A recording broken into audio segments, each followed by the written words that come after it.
જિગ્નેશ મેવાણીના ગઢમાં નાયબ મુખ્યમંત્રીની ગર્જના। જી હા, નામ લીધા વગર જ વિરોધીઓ પર કર્યા છે સંઘવીએ આકરા પ્રહાર। તમને ભરમાવનારા લોકોથી ચેતીને રહેજો તેવું હર્ષ સંઘવીએ કહ્યું। ગામના લોકોને સંબોધતા તેમણે કહ્યું કે ગામના દુશ્મનોને ગામમાં ઘૂસવા ન દેતા, ગામમાં લાવીને ત્યાં સુધી ઠીક પણ સત્તા પર ન બેસવા દેતા। લખી રાખજો, કોંગ્રેસની સૌથી મોટી હાર નક્કી છે તેવો વિશ્વાસ આ મંચ પરથી હર્ષ સંઘવીએ વ્યક્ત કર્યો છે। ગામમાં કોઈ ગામના દુશ્મનોને પેસવા નહીં લેતા।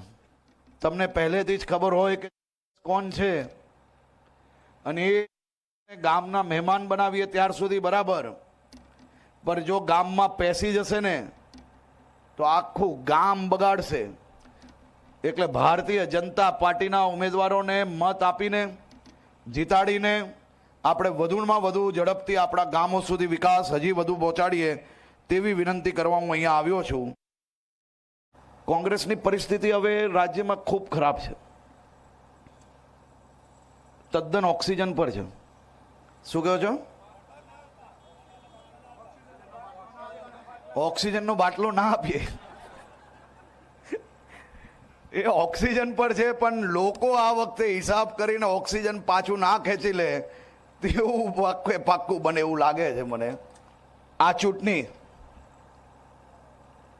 એ કોંગ્રેસના ઇતિહાસની સૌથી મોટી હાર આપવા વાળી ચૂંટણી એ ગુજરાતની સ્થાનિક સ્વરાજ્યની ચૂંટણી હશે। તમારે જ્યાં લખવું હોય ત્યાં લખી લો।